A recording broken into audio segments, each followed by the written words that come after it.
Welcome to the Speak Pact podcast, where high-performing speakers and the producers who hire them merge to give you the insider secrets to the lucrative speaking industry. Antoniette Rose, your podcast host and celebrated speaker agent, unveils insider success strategies. Discover a nexus of thought leaders and bookers, maximizing your potential in each and every episode. Your ticket to ultimate speaking success begins right here. Catch the transformative insights waiting for you on the Speak Pact podcast, hosted by the industry powerhouse herself, Antoniette Rose. Welcome back to Speak Pact. We are excited to bring you some deep insights in the speaking industry today, and my guest is coming from a little bit of a different angle. I think you're going to get some really valuable information from her own journey. So welcome to the stage, Sherril Harris. Thank you, Antoniette. I'm so delighted to be here with you and to speak to your fantastic audience, of whom I am one. I really enjoy your podcast. Well, we love that you're a fan, and we absolutely love that you have joined us today. You come from a little bit of a different angle that I haven't dove into quite yet. Your social and emotional intelligence expertise, and the way that you help leaders master the dynamics of human connection. And funnily enough, this was not planned, but all morning I was working on an article about exactly that, about the power of connection in the speaking industry. Wow. So this is perfect timing. Yep. Awesome. You draw on social neuroscience. I would really like to know what that is. So let's talk about that in a second. Yep. And I do know what positive psychology is and how important that is. And you're going to show us the path to understanding others, right? We tend to focus on understanding ourselves or understanding a situation, but do we really focus in on understanding that person just on the other side of our face? Yes. Right there. Yes. So let's dive in. Okay. First and foremost, what started you on your journey? What got you interested in this space? You know, it's going to sound a little dramatic, and I suppose looking back, it was. When I was in the fourth grade, I was given the Diary of Anne Frank. And it almost seems inconceivable today to think about, the average fourth grader reading such heavy material, but that's how it was in New Jersey in the 1970s. And my aunt used to tell a great story about that winter. She kept watching me walk figure eights in the snow outside her window because she had this nice big open yard across the street from us. And she called my mom and said, "What is she contemplating so deeply?" And at that age, I was trying to put together all of these very extreme pieces, this compassion and cruelty, this chaos, and yet there was still a thread of human connection in there. And that really seeded just a lifelong passion of pursuing what makes people make the choices that ultimately make their lives. What are those Wow. drivers behind it? And you mentioned a moment ago, social neuroscience. Mm-hmm. Yes? I just real quick, for you to have, I don't know, the frame of mind at that young age to even be able to soak in such a story like Anne Frank's, Yes. and then not just let it pass on by, but to inspire you up into your adulthood is says a lot about who you are. Thank you. Thank you. And social neuroscience, because you mentioned a moment ago that you were curious to know what that field is, and it is still an emerging field of science, ties in with this, because the part that really stuck to my bones early in my life was the crowd psychology of what happened. I remember when my mom finally let me watch the original black and white Frankenstein on TV. I had nightmares, as she had predicted, which is why she kicked that can down the road for so long. But I didn't have nightmares about the monster. I had nightmares about the people, about the crowd, the pitchforks and the torches. And so again, there was that theme running through it. And so many, many, many years later, and lots of study from the spiritual end of things to the super neuroscientific end of things, I stumbled on social neuroscience and I went, oh my gosh, I've returned to my roots. And social neuroscience is the neuroscientific study of how we influence each other when we are gathered together. And I'm going to share a recent study that's just had me on fire with your audience, because our audience that we're speaking to today can really use this information. In this particular study, they were studying whether or not the brains of human beings light up differently when we're in the same room together versus when we're virtually. And obviously, the reason I looked at that post 2020 is I wanted to know how I could change the way I deliver my content in one environment versus the other. And in this one particular study, they had parents and adolescent children around 12 have a conversation, and they would have this conversation live in the same room, and then they would repeat a similar conversation while they were, let's say, Zooming.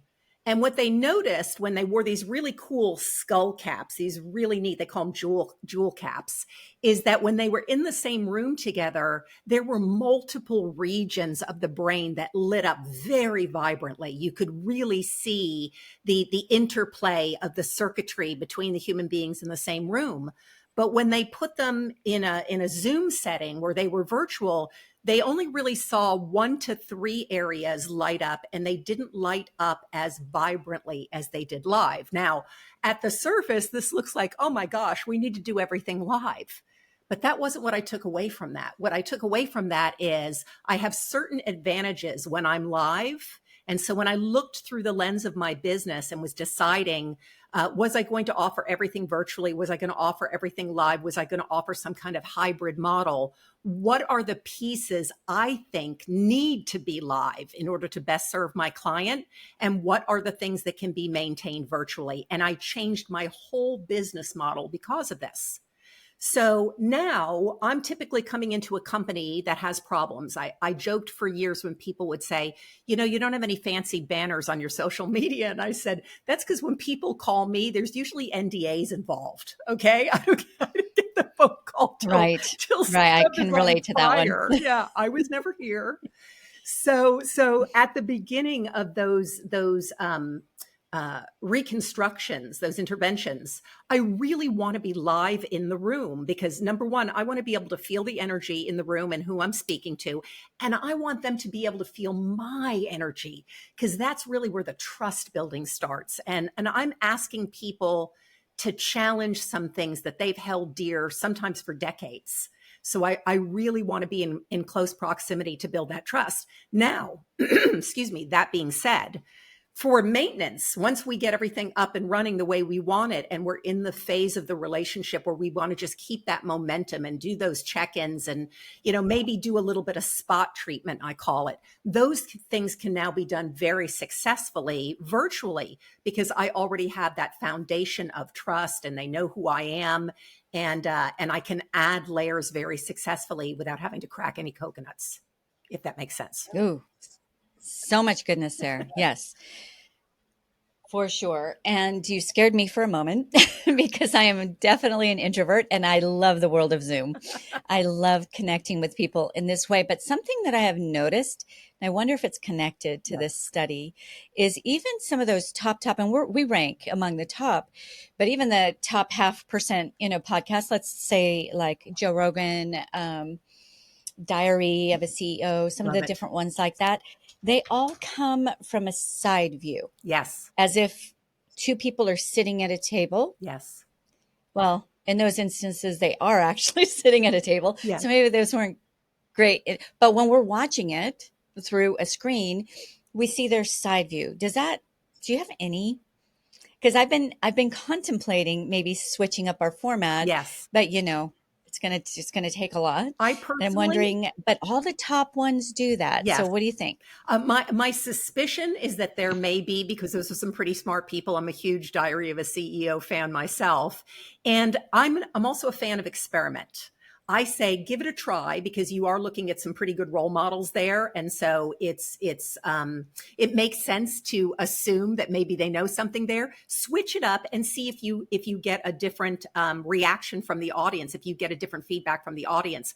But I also want to say, not to leave other introverts like you. And by the way, believe it or not, I am also an introvert. Not to leave any of us introverts hanging here.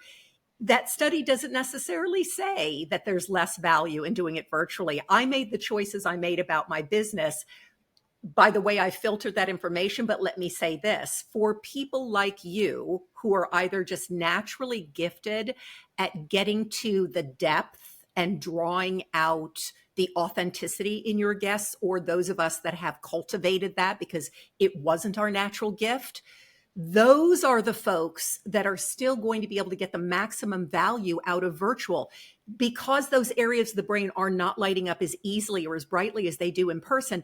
Doesn't suggest that you can't get the same kind of engagement from the audience. You've just got to go deeper, and you've got to have more authenticity. Speaking of Diary of a CEO, you will notice he is a master of building teasers where he almost takes you to the punchline and then it drops out. So you're not going to, I used to call them driveway moments. You're not going to stop listening till you get to that juicy part. And that's a way that he is using to boost that brain involvement, that brain engagement that we can somewhat take for granted when we're live and in person.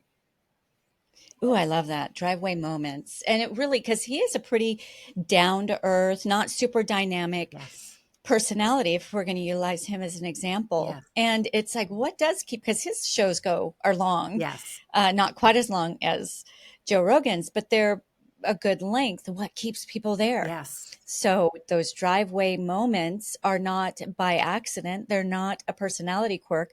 They're actually a psychological strategy. Yes, a little tease, a little tickle on the brain. And I suspect that he's had some terrific guidance on how to do that. And that's something all of us can do.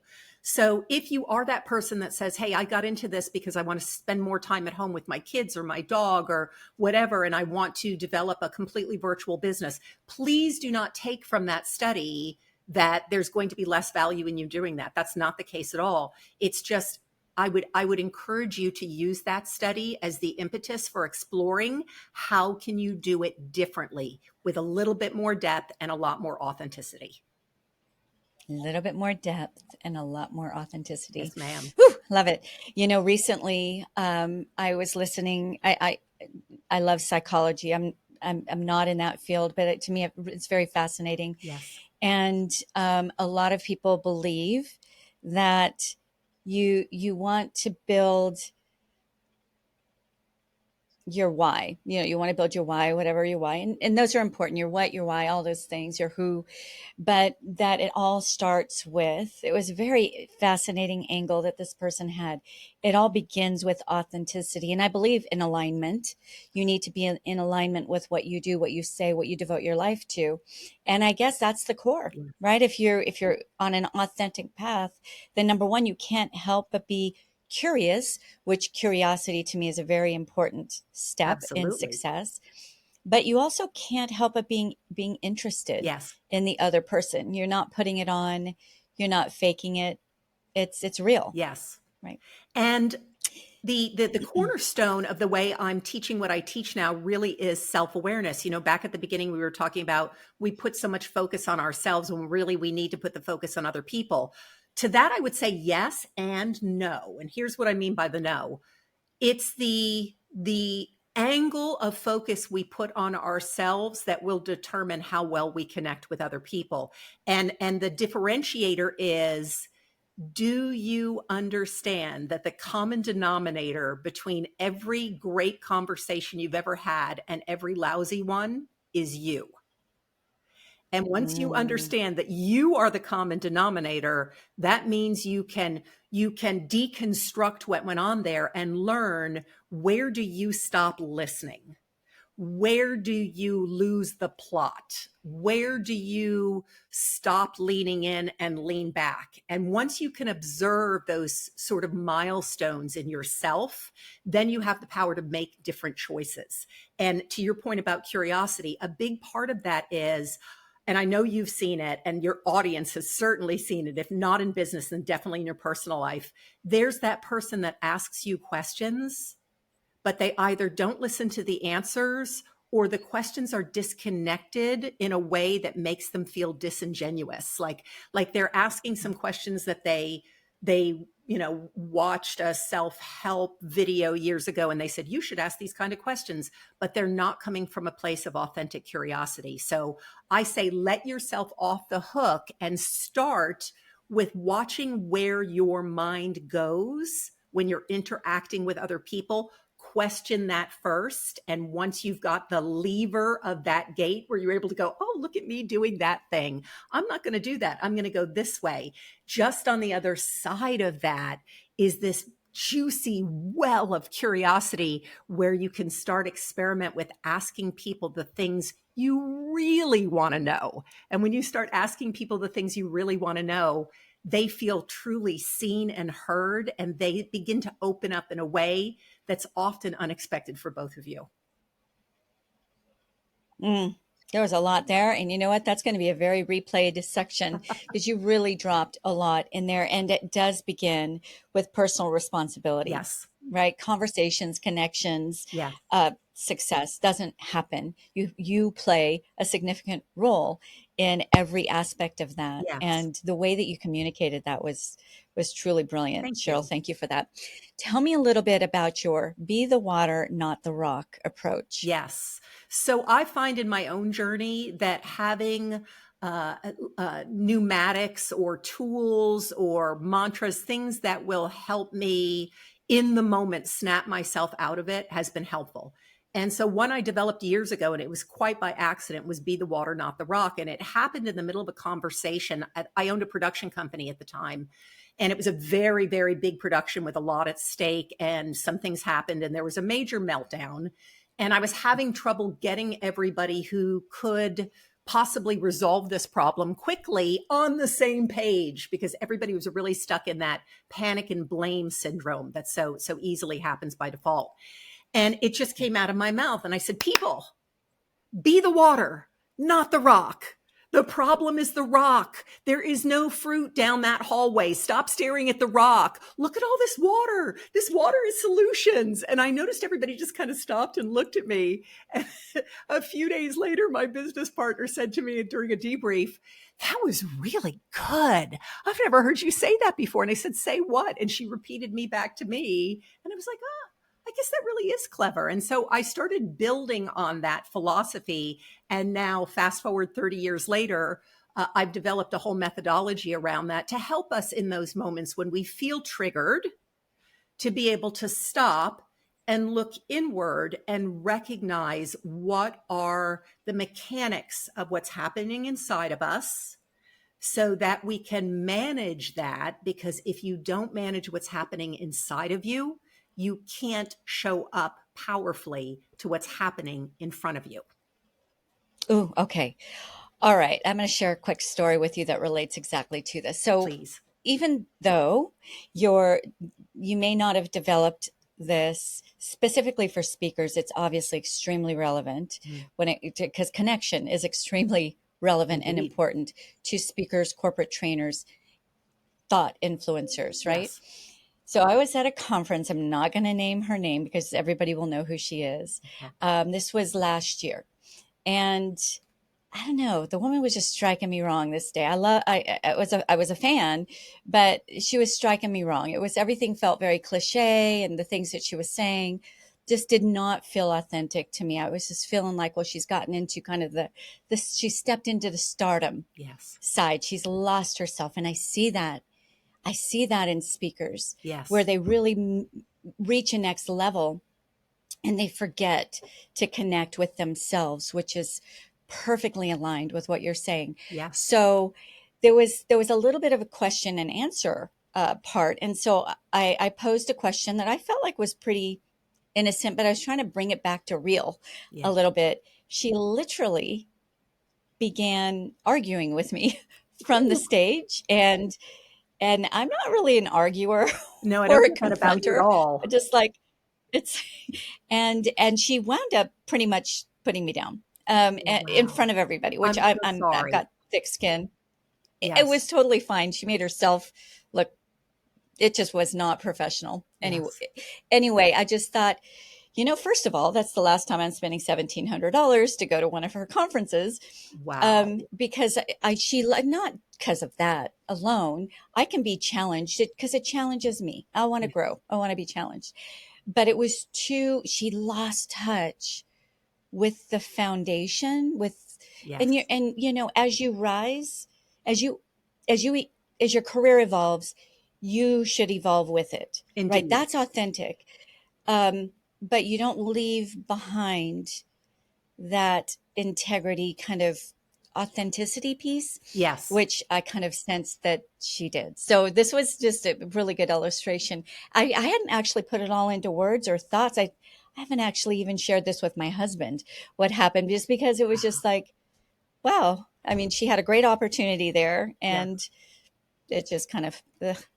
And I really want to thank you for showing the vulnerability to share that, because I get why that was not something that you were broadcasting after you had that experience. Number one, we say, what's the value of sharing any story that could potentially make somebody look lesser than, and you're so not that person. And also, when something has triggered us, those of us that are performance oriented, I find we quietly do this internal work where we look at it and we say, okay, what can I learn about myself? And then we, move on from it. But if I may, I really love this story because it's got so many layers and so many applications. And what I heard you say was, your experience of that was of somebody who had gathered people into a room to share wisdom and promote growth, and instead you did not get that human sense, that humanity sense, and you felt some resistance, and you put yourself out there. Because I'm sorry, I get very nervous every time I ask a question in public, because it is a moment of vulnerability, and you were greeted with somebody who did not reward you for that courage and vulnerability. And in fact, had you been a more sensitive, vulnerable human being, that could have really kind of scarred you up a little bit, small t trauma. And I really resonate with that, because as somebody who is often in the trenches with clients who are in crisis, I see that a lot in leaders. And I'll tell you what my theory is behind that after years of doing it. And I know you already know this, so thank you for letting me use this as a possible teachable moment for your audience. Whenever I see a person in a power position who is coming at me in a way that makes me uncomfortable or makes me look bad, and let me tell you what, I've spent a lot of my career as the only woman in a room, so I've had a lot of that. What I've learned is behind that is someone who is in pain. Sometimes it's insecurity. Sometimes somebody is going through something in their life and they're trying to be that public person that is expected of them, and they're not processing what's happening behind the scenes in a healthy way. So it gets distorted and it comes out thorny, and it's like a blade cutting everyone around them. And sometimes they're not aware of the damage they're doing. And sometimes they're aware of the damage they're doing and they can't even stop themselves. So what I love about self-awareness, and the self-awareness that you demonstrated here, is it doesn't matter what's coming at you. You always have the power to manage what's happening inside of you. And even if you can just get out of the room gracefully, that's huge. Give yourself a huge round of applause for that, because it can take decades for some of us, depending on the experiences we had in early life, to evolve to that. And I hope you will keep doing the self-inquiry, because ultimately there's tremendous power in looking at someone in a situation like that and instantly, without even having to remind yourself, instantly be able to open your mind to the possibility that this is what suffering looks like. Yeah, this is what suffering That's looks such like. wisdom. It is such wisdom. And I thank God for the grace to really feel that in the Yeah. moment. I didn't, I was okay. I was just like, I don't have anything more to learn from this person. Yeah. Anyway, like that was the moment.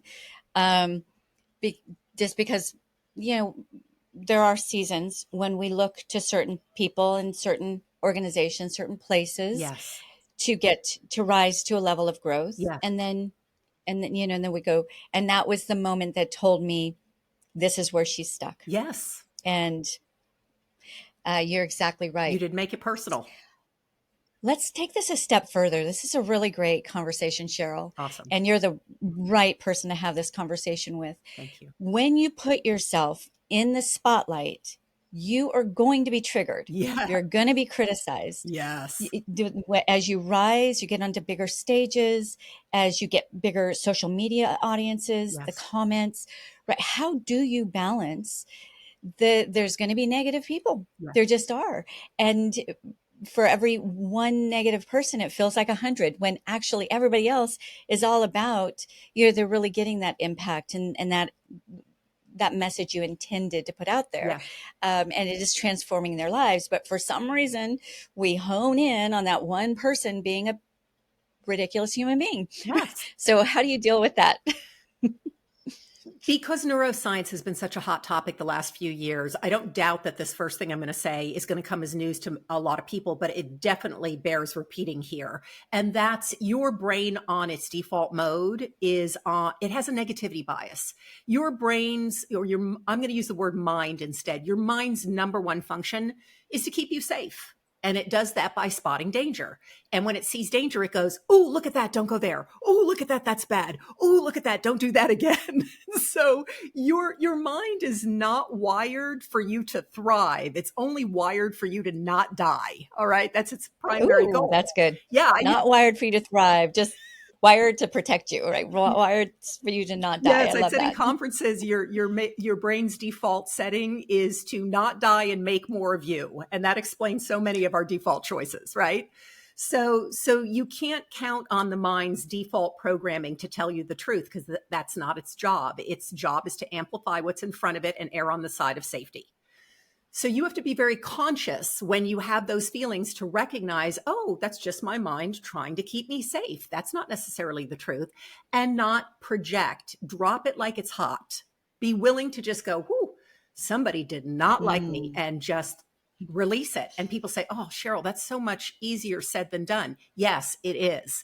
And that's where we each individually have to come up with what our grounding practices look like. Some people can, take a moment of a meditation and deep breathing and, push it out into the earth through your feet. Some people pick up a phone and call a trusted advisor or a friend and vent it out until they feel like they can release it, but just drop it like a rock. So that's the obvious and the practical. Now I want you to toggle to the possibility here.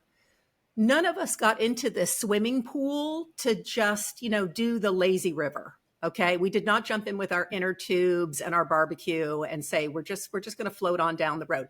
We got into this business, most of us, because we saw a problem and thought, I can make a difference there. I can fix that. Right. So we are an army of people who are passionate about what's possible.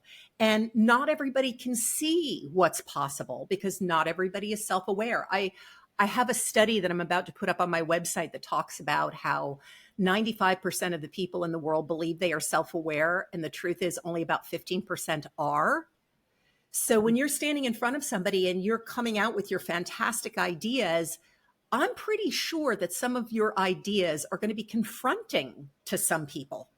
I'm pretty sure that you're asking people to think differently about something they really feel certain they know a lot about. And if they're taking that personally, no matter how kindly you said it and how well-intentioned you were, it's not your responsibility how they receive it. And so you really can't be swimming in these waters if you are not willing to be a confronting force for good. I have to say, my favorite company I ever worked for, I had the great honor and privilege of working for years with a gentleman named Lior Arusi, who for me is just the top of the world when it comes to exceptional customer service.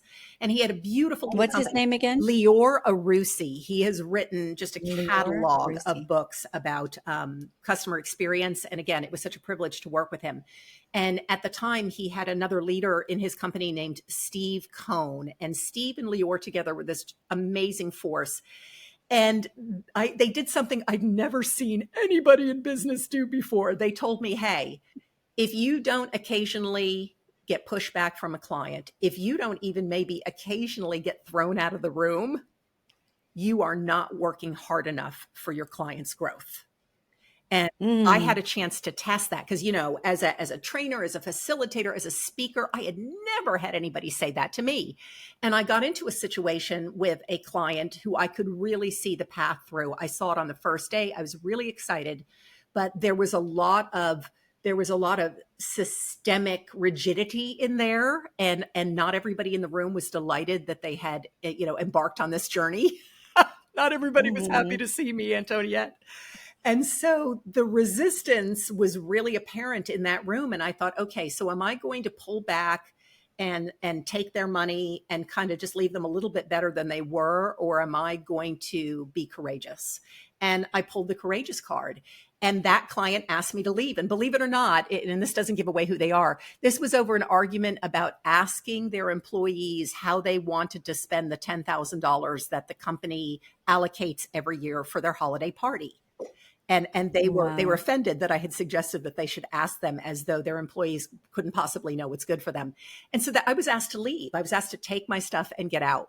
Well, one of the senior leaders in that room 3 months later, and I had told Strativity, if they want me back, I'll go back. I feel really obligated to see it through to the end. One of those senior leaders 3 months later called and asked for me by name. And when I came in, he had me come in a little early so he could take me on a tour and show me all the things that they had initially rejected that they decided to give a try. And they got such an amazing result from it that the one gentleman in particular who was the one that asked me to leave, he said, go ahead and call her. Go ahead and bring her back in. So that's why we signed up for this. Be courageous. That's why we signed up for this, to make a difference, right? And you're not making a difference when you're just saying what everybody else is saying. Yes. Since we're dropping names, Larry Winget is someone I follow just because he's the complete opposite of who I am. Yes. And he basically says something along the lines, I'm paraphrasing. Yeah. I went to one of his conferences, actually about 3 of his conferences, but in one of those conferences, he said something along the lines of, if you haven't pissed somebody off from the stage, like if you're on the stage, you're giving a talk, you haven't pissed somebody off, you haven't done your job. Amen. And there's a big difference between trying to piss people off, or, trying to upset somebody, and really trying to bring forth maybe uncharted territory that makes people uncomfortable. Yes. New ideas, new innovations that people aren't quite ready for just yet, like you did. I mean, it would seem pretty basic. First of all, can't imagine they weren't excited to see you from the get-go, but they already had a problem just by that. Yes. Right? They already had some resistance happening. Yes. And then when you said, really, what was foundational, let's ask the people. Yes, let's talk to them. There was a lot of pride, obviously, going on in that room. Word for it. Yes. Yes. And they drank the cup and decided, maybe there's some wisdom in there. Yes. And when you are putting things out there sometimes to people who, again, their identity is built on what they know and what they know well, it can sometimes be received as you are trying to tell me I'm doing it wrong, you person that just got here and does not really fully understand my company. And so once I understood that and I got courageous and I got comfortable with being courageous, I found that I developed the ability to hold the space better. And I haven't been thrown out of a room yet. I'm willing to be thrown out of a room in the future, but I suspect that what I've learned about holding space is going to reduce the chances of that happening as I continue to choose courageously to advocate for my customers' growth. I think that could be sensed, being willing Indeed to say the hard truths, being willing to take the heat for that. Yes. I think people really respect that and they want it. Yeah. Because we all hear the same kind of regurgitated information. We're looking for the information beyond that. I love this line, and I'll likely quote you because we do pull quotes from these episodes. Be comfortable with being courageous. Yes.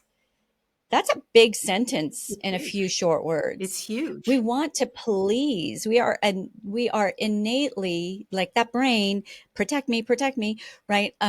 We don't want to step out of bounds. We want to just kind of go with the flow, and that basically gets you where the flow is going, right? Which is generally they're coming to you to shift that flow. So really, really love those lines you said. Thank you. And being able to recognize, In that situation, it could have felt like a failure. In a different context, if I had not had the support of management at Strativity, that would have echoed for me as a failure. But instead, I was able to process, just because someone isn't ready to receive what you're generously giving them does not mean it's a failure. It's not a no, it's a not yet.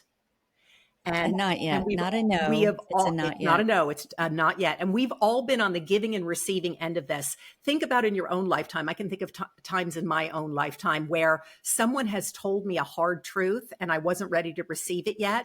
And I am happy that it bothered me enough. I know it's kind of a weird word, but I was happy that it bothered me as much as it did, because it told me that there was a grain of truth there. And I kept chewing on it, and I kept chewing on it, and I kept chewing on it. And years later, I found the grain of truth. So that little bit of irritation, that little bit of resistance is often your mind's way of telling you that there's truth there. And if you can be open to receive it, terrific. We're not always open at the optimal time. Take it away with you. And then remember to flip that script when it's you delivering the truth, and hold the space for somebody might not be ready. Doesn't make it less true. They may not be ready, and their being not ready doesn't mean it's not going to land. Look at that story 3 months later when they asked me to come back. One of the things I love about life in general, but particularly in the speaking world, Antoniette, and I know you've got your own experiences with this, is we will never truly know what our impact is that we've had on people. I have run into people years later, both personally and professionally, that have quoted me back to me at a particular time, and I've said, "Wow, really? I've said that? That sounds really smart." And they've told me what they unpacked about that, but they didn't unpack it right away. And so it was really beautiful. And the first time it happened, it really got me thinking, I wonder how often that happens, because I see it in my own life where I met somebody once, or I saw a speaker, heard a speaker, and something they said stuck with me. And it did change me. It kind of pushed me off in another direction. And they might never know that they had that impact. So I love that. I love those nuances of human interaction, the way we're influencing each other without necessarily intending to. Yeah, and you were working with, obviously, you're with your background, you understood the depths of that, or at least at a deeper level. Yes. But to have a company back you, Yeah. and not say, "What? You were thrown out? We're going to go send Fred," right? Yeah. But for them to understand you have the right instincts, you had the right information from them. They just weren't easy. They weren't ready to accept that. Yes. And I hope that speakers grasp that. It's such an important concept. Just because there's a popular frame of thought, Yes. there's a proper approach to a strategy, Yes. doesn't mean you can't come at it differently. As a matter of fact, you should. Yes. If you have a solution that works, that's different. This whole conversation has given me new insights into something you wrote to me. I'm going to read it. I understand it a little bit better now. And so I'm just going to read it out loud. You said, be the water, not the rock. It's an approach to solving people problems. Okay. Be the water, not the rock approach to solving people problems empowers us to manage the resistance inside of us so we can show up powerfully to the situation in front of us. That's a whole book in a paragraph. So touch on that just a little bit more. Yes. So I told the story earlier about how that came to be. It was just sort of a happy accident, but I recognized throughout the arc of my career, and if I could just back up a little bit, I've probably, like many of your listeners, I've had kind of a weird winding route. I had years that I was in luxury fashion, and then I was in television, and then I was in elite corporate events. And then I sort of found my way into coaching and then leadership. And so I eventually found my way here. And I noticed that all along the journey, and serial entrepreneurs can really identify with this, because we have 1,000 different bosses and 1,000 different people that we serve, as opposed to people that go into an office every day and see the same people and have the same to-do list, so to speak. So we run into a resistance more frequently. I noticed all along the journey, whenever I ran into resistance, when I managed the resistance inside of myself first. And the way I did it is I used a question. I would immediately, when I felt resistance, I would say, where is the error in my thinking? What don't I know that if I did would change how I feel about this moment? And I evoked that profound curiosity. And then I started throwing things at the wall. Could it be this? Could it be that? And that brings me to my favorite thing in the world to talk about, and that's the fundamental attribution error. The fundamental attribution error is our tendency to assign character issues as the cause of someone's behavior when we don't agree with it. But when we are demonstrating the same behavior, it's always the circumstances. So Joe is late for work because Joe is selfish and irresponsible. But when I'm late for work, there's too much construction in Florida, is a good example, right? And so the fundamental attribution error often leads us when we feel discomfort, when we've been provoked or when we've been triggered or when we've been disappointed, to look at the other person and begin to make up a story about them that not only doesn't serve them, it doesn't serve us. And the minute we do that, we start strangling possibility, because that part of the brain we talked about earlier that wants to protect us kicks in. And usually where it goes is that person is bad, we are good. This thing that happened to us was bad. That shouldn't have happened to us. And then we're not looking for the way to thrive here. There's no way through. There's no new possibility. So when we can manage that conversation inside of us and really question it deeply, and you start throwing things against the wall, like for instance, somebody cuts you off in traffic, you go, they're so rude. If you play this little game with yourself where you're like, okay, what are 10 other reasons that person cut me off in traffic? They've got a sick child in the back of the car, and they're trying to get to a hospital. They just received word this is the worst day of their life, and they're just having an irresponsible moment. You start practicing throwing things against the wall. Where it will take you is not only this deep well of self-compassion where you recognize it's really hard humaning sometimes when things don't go your way. But remember that promise I made you earlier that the path to understanding other people starts with understanding yourself. You begin to empathize with other human beings. You begin to look at, oh my gosh, it's hard for everybody. Life is just hard sometimes. And when you can get to that place where you're looking at somebody through that intensely compassionate lens, that's where I call them self-inflicted miracles happen. That's where you suddenly feel this drive to make a really courageous choice and reach out and bridge the distance and invite people to a conversation or make a suggestion or ask for forgiveness, whatever the situation calls for. And when we have those real moments of authenticity that are unscripted and just feel incredibly sincere, and we've all had them, so we know what they feel like, that's where the magic really happens. Such an important reminder now more than ever, right? We forget to think the best in others. Yes. And it is hard humaning. I love the way you put that. And we get calloused without even realizing it. We jump to the worst possible reason why that person's being a flippin' jerk, instead of what they might have just heard they lost their job. Indeed. They might have just gotten their power cut off. We have no idea what somebody else is going through. And the moment we can be solid in ourselves enough to give space for other people's behaviors, even if they aren't maybe appropriate in the moment, just give space for that and try to think of the best. I love the way that you put that. What is it? I'm going to read that word one more time.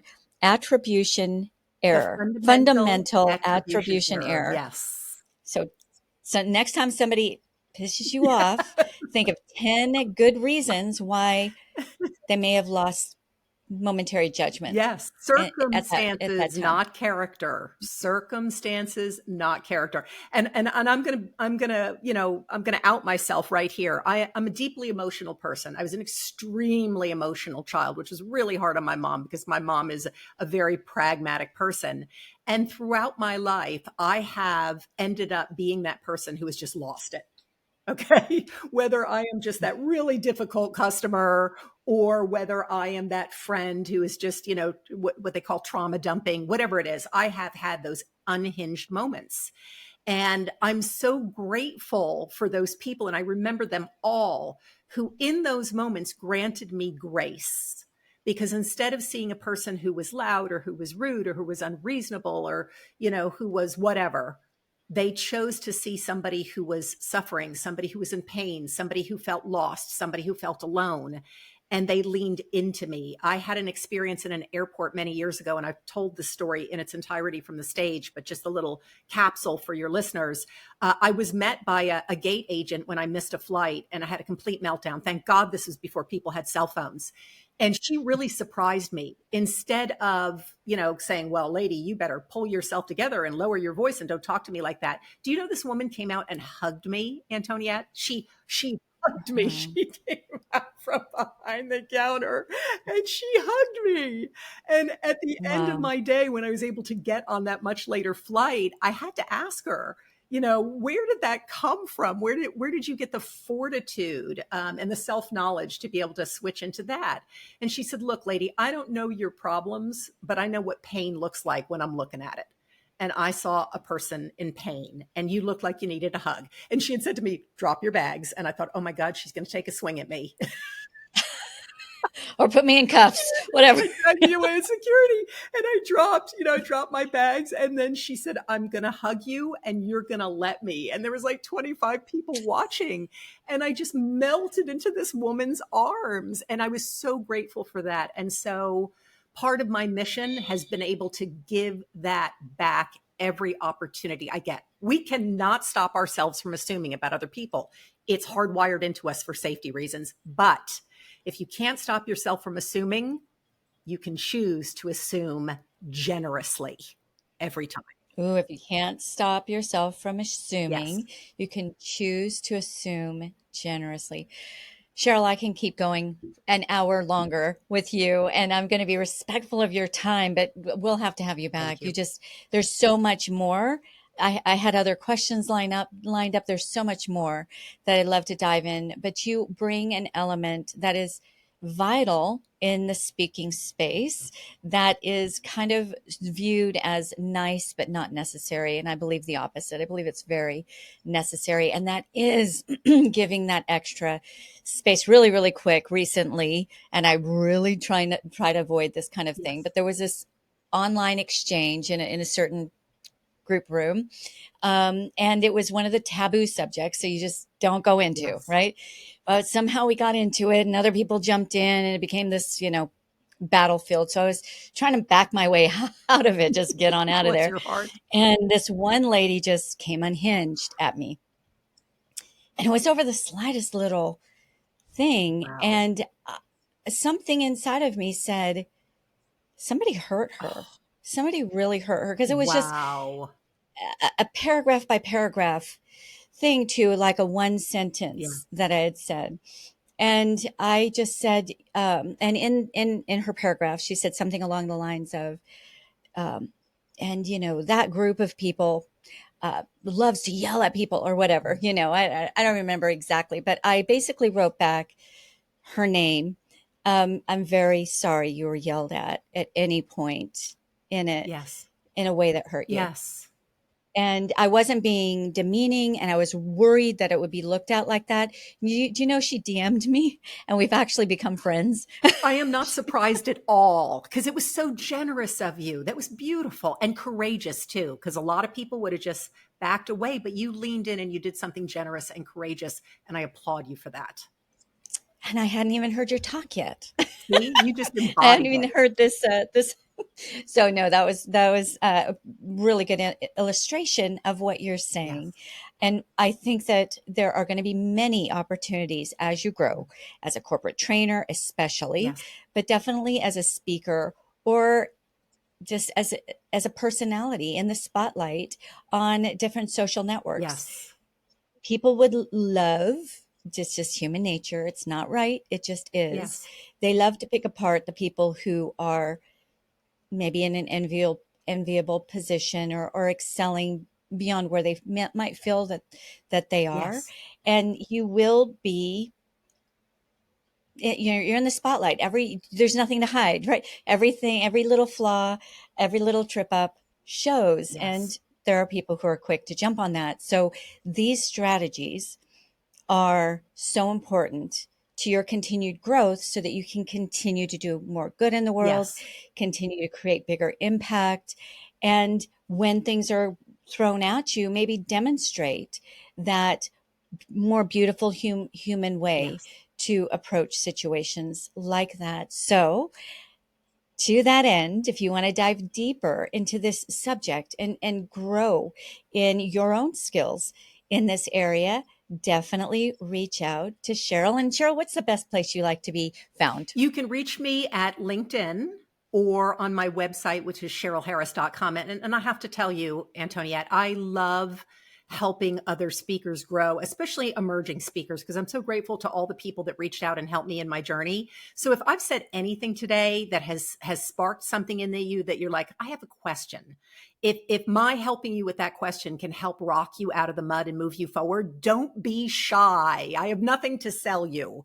So light me up on LinkedIn or on my website. I have all my contact information there, and be courageous about asking your question, because nothing lights me up as much as knowing that something I gave somebody helped them get the future that they were creating for themselves. So I would love to have that blessing.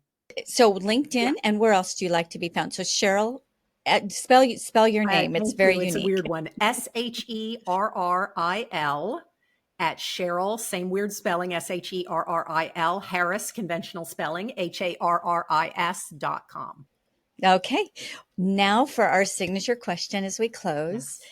We are on a universal pact to create the biggest impact in this world that we can. And of course, in my world, that's with the power of your voice. What is one challenge you would give to the Speak Pact audience today that they could just put into practice without a whole lot of effort? If they would just put this into practice over and above your fundamental attribution error. Well done. Okay, you'll have to say that. Over and above that, what is something else that they can start putting into practice that can really begin moving the dial in their professional life and maybe even in their personal life? Be willing to be experimental.